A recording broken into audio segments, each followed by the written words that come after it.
Suman and her cousins, halves and quarters. Students, आज की class में हम मैथ्स का चैप्टर 9 हाफ्स एंड क्वार्टर्स पढ़ेंगे। ये कहानी है सुमन और उसके कज़न्स की। ये सुमन है, ये आज बहुत खुश है। सोचो क्यों? क्योंकि आज सुमन के सबसे प्यारे कज़न्स उससे मिलने आ रहे हैं। वो बहुत एक्साइटेड है उन सबसे मिलने के लिए। दोपहर में राहुल, सुमन का कज़न, उसके घर आता है और सुमन इसे देखकर बहुत खुश हो जाती है। तभी राहुल उसे बोलता है, सुमन, देखो मैं तुम्हारे लिए क्या लेकर आया हूँ। क्या लाए हो भाई? तुम्हारा फेवरेट पिज्ज़ा।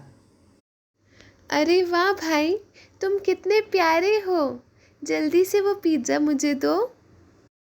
सुमन अपने भाई से पिज़्ज़ा लेती है और उसे देखकर उसके मुंह में पानी आ जाता है। कितना स्वादिष्ट दिख रहा है पिज़्ज़ा। तभी सुमन सोचती है कि उसके साथ तो उसके भाई राहुल भी हैं, तो उसे पिज़्ज़ा को 2 जनों के हिसाब से बांटना पड़ेगा। तो अब सोचो कि सुमन उस पिज़्ज़ा को 2 बराबर हिस्सों में कैसे बांटेगी। तो बच्चों, ये पूरा पिज़्ज़ा जब सुमन और राहुल अपने में बराबर बांटेंगे तो वो इसे आधा आधा किस तरह से बांटेंगे? सोचो और बताओ। वो इसे आधा बिल्कुल बीच से काट कर बांटेंगे। तो अब हम इस पिज़्ज़ा को आधा कैसे कर सकते हैं? हम अगर इसको बिल्कुल इस तरह से फोल्ड कर दें सर्कल को, क्योंकि पिज़्ज़ा का शेप क्या है? सर्कल शेप है। तो अगर हम सर्कल को इस तरह से बिल्कुल फोल्ड कर दें और अगर हम इसे खोल कर देखें तो हमें दिखेगा कि ये जो सर्कल है ये बिल्कुल हाफ यहाँ से कट हो, हाफ हमें मिल गया है। इसके 2 पार्ट्स, ये वाला और एक ये वाला, ठीक है। तो पिज़्ज़ा को बिल्कुल सेंटर से काट कर उसके 2 बराबर हिस्से कर दिए सुमन ने। देखो, हो गए ना 2 बराबर हिस्से। अब एक हिस्सा सुमन खाएगी और दूसरा हिस्सा राहुल खाएंगे। तो देखो, सुमन को कितना हिस्सा मिला? टोटल 2 हिस्से थे। 2 हिस्सों में से उसे कितना हिस्सा मिला? 1। तो उसको कितना मिला? 1/2। हम इसे क्या बोलते हैं? 1/2, यानी कि 2 में से उसे 1 हिस्सा मिला। और इसे हम हाफ भी कहते हैं क्योंकि 2 बराबर हिस्से थे। आधा हिस्सा जब सुमन को मिला तो उसे हम हाफ कहेंगे। तो इससे ये समझ में आता है कि हम हाफ को 1/2 की तरह लिख सकते हैं।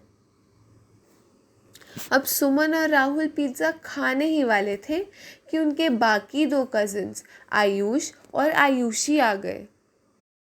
अब वह 4 लोग थे और जो पिज़्ज़ा था वो सिर्फ 2 लोगों के हिसाब से आधा बटा हुआ था। अब सुमन ने सोचा कि मेरे जो बाकी 2 कज़न्स आए हैं, मुझे उन्हें भी तो पिज़्ज़ा देना पड़ेगा ना खाने के लिए। तो इसीलिए सुमन ने सोचा कि वह इस पिज़्ज़ा को 4 बराबर हिस्सों में बांटेगी। बच्चों, अब जब राहुल और सुमन के बाकी 2 कज़न्स आयुष और आयुषी आ गए हैं, तो अब उन्हें ये पिज़्ज़ा 2 की जगह 4 में बांटना पड़ेगा। तो अब इस पिज़्ज़ा को हम 4 बराबर हिस्सों में कैसे बांटेंगे? 2 हिस्से ये हुए। अब अगर मैं इसको भी फोल्ड कर दूँ डबल,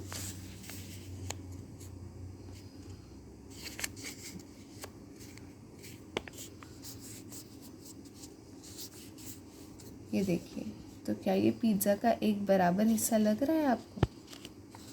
अगर हम इसे खोलें तो ये देखिए, ये आपको 4 बराबर हिस्से मिल गए। 1, 2, 3 और 4। अगर हम इस पिज़्ज़ा को इन 4 बराबर हिस्सों में काट देंगे तो 4 बराबर हिस्से मिल जाएंगे। तो इस तरह से सुमन और राहुल इस पिज़्ज़ा को 4 बराबर हिस्सों में काट देते हैं।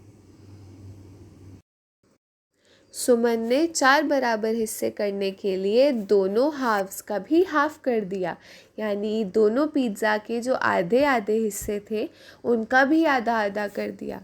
उससे 4 बराबर हिस्से हो गए।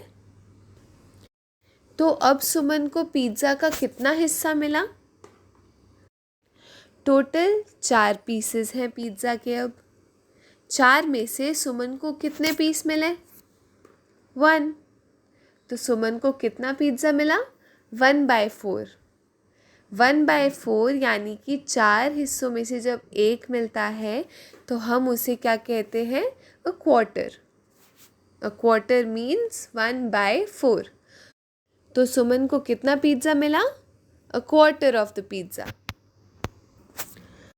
तो स्टूडेंट्स, इस वीडियो में आपने क्या क्या सीखा? इस वीडियो में आप सभी ने सीखा हाफ क्या होता है। हाफ होता है 1/2 और क्वार्टर क्या होता है? क्वार्टर होता है 1/4। और ये किसी एक चीज़ के ही इक्वल पार्ट्स डिवाइड करने के बाद बनते हैं, जैसे कि इस कहानी में पिज़्ज़ा को बराबर हिस्सों में बांटकर बने।